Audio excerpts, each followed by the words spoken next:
শিক্ষকতা দিয়ে কর্মজীবন শুরু মির্জা ফখরুল ইসলাম আলমগীরের। দেশ স্বাধীনের পর ১৯৭২ সালে বিসিএস ক্যাডার হিসেবে ঢাকা কলেজের প্রভাষক হিসেবে কর্মজীবন শুরু করেন মির্জা ফখরুল। পরে রাষ্ট্রপতি জিয়াউর রহমানের আমলে তৎকালীন উপপ্রধানমন্ত্রী এস এ বারীর ব্যক্তিগত সচিব হিসেবে দায়িত্ব পালন করেন। ইতিমধ্যে রাষ্ট্রপতি পদে মির্জা ফখরুলকে মনোনয়ন দিয়েছে বিএনপি। সংসদে দলটির নিরঙ্কুশ সংখ্যাগরিষ্ঠতা থাকায় তিনি রাষ্ট্রপতি হতে যাচ্ছেন এটা প্রায় নিশ্চিত। ইতিমধ্যে দলের মহাসচিব ও জাতীয় স্থায়ী কমিটির সদস্য পদ থেকে পদত্যাগ করেছেন তিনি। সবকিছু ঠিক থাকলে ২০ আগস্ট ২৩তম রাষ্ট্রপতি নির্বাচিত হয়ে রাষ্ট্রপতির বাসভবন বঙ্গভবনে যাচ্ছেন তিনি। খবরে উচ্ছ্বসিত তার নিজ জেলা ঠাকুরগাঁওয়ের নেতাকর্মী ও সাধারণ মানুষ। তারা আনন্দ প্রকাশ করে মিষ্টি বিতরণ করছেন।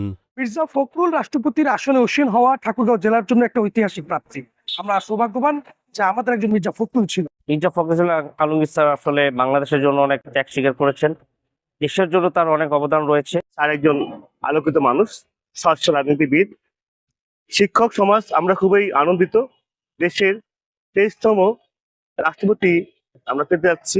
রাষ্ট্রপতি এবং প্রধানমন্ত্রী এই পদ দুটির মধ্যে ভারসাম্য প্রতিষ্ঠায় বিএনপি সংসদে যথাযথ উদ্যোগ নিয়ে এই পদটিকে অলঙ্কৃত করবেন এবং রাষ্ট্রপতির পদটিকে প্রকৃত অর্থে মর্যাদাবান করবেন। আলহামদুলিল্লাহ, আমরা অনেক উচ্ছ্বসিত, আমরা খুশি। আমরা ঠাকুরগাঁওবাসী আমাদের এই মাটিতে প্রথম একজন রাষ্ট্রপতি পাচ্ছি ইনশাআল্লাহ। নেতাকর্মী ও সাধারণ মানুষের প্রত্যাশা মির্জা ফখরুল রাষ্ট্রপতির দায়িত্বে আসীন হলে তার দীর্ঘ রাজনৈতিক অভিজ্ঞতা ও প্রজ্ঞায় দেশ আরও এগিয়ে যাবে। এ সময় বিএনপির চেয়ারপারসন ও প্রধানমন্ত্রী তারেক রহমানের প্রতি কৃতজ্ঞতা জানিয়ে নেতাকর্মীরা বলেন, যোগ্য মানুষকে যোগ্য সম্মান দিয়েছেন তিনি। আমি বিশ্বাস করি মির্জা ফখরুল ইসলাম সাহেবের এটা প্রাপ্তি ছিল। স্বয়ং আল্লাহ তাআলা তাকে তার এই প্রাপ্তির জায়গায় বসিয়েছেন। এই যে এই মনোনয়ন, এই যে এই প্রাপ্তি তার, এতে করে ঠাকুরগাঁওবাসী আমরা খুবই উচ্ছ্বাসিত, আনন্দিত এবং গর্বিত।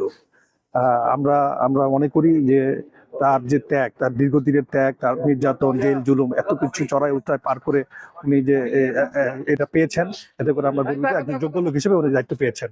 মির্জা ফখরুল তার চিন্তা চেতনা আদর্শ দিয়ে দেশকে সঠিক জায়গায় নিয়ে যাবেন বললেন ঠাকুরগাঁও বিএনপি সভাপতি।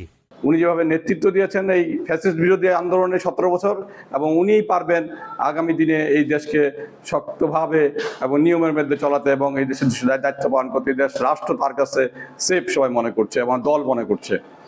সেই জন্য আল্লাহর কাছে লাখ কোটি শুকরিয়া আদায় করি। আল্লাহ ওনাকে সেই জায়গায় দায়িত্ব দিয়েছেন এবং আমরা বিশ্বাস করি যে ওনার যে নিপীড়িত যে কষ্ট করেছেন উনি, এবং ওনার যে চিন্তা চেতনা, ওনার যে আদর্শ, সেই আদর্শ দিয়ে নতুন বাংলাদেশকে যে স্বপ্ন আমরা দেখছি সেই বাংলাদেশ উনি বাস্তবায়ন করবেন।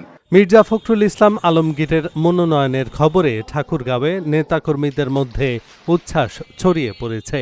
নিজ জেলার কৃতি সন্তানকে রাষ্ট্রের সর্বোচ্চ সাংবিধানিক পদে দেখতে প্রত্যাশা করছেন স্থানীয় নেতাকর্মীরা।